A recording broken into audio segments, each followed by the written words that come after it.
Stock మార్కెట్లో short sellings చేసే అమెరికాకు చెందిన హిడెన్బర్గ్ సంస్థ మరోసారి భారతీయ స్టాక్ మార్కెట్ మీద అలాగే ఇక్కడున్న వ్యక్తుల మీద మరోసారి బాంబు పేల్చింది. ఈసారి సెబీ చైర్పర్సన్ మదాబి పూరిబూచ్ మీద తీవ్ర వ్యాఖ్యలు చేసింది.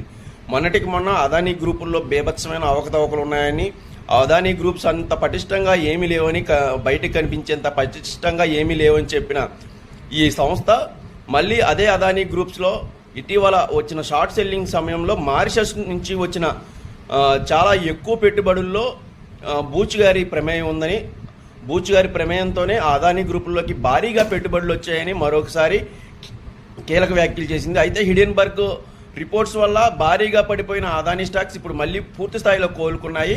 మళ్ళీ హిడెన్బర్గ్ చేసిన ఈ కీలక వ్యాఖ్యలను మళ్ళీ ఇండియన్ స్టాక్ మార్కెట్ పట్టించుకుంటుందో పట్టించుకోలేదనేది కీలకంగా మారింది.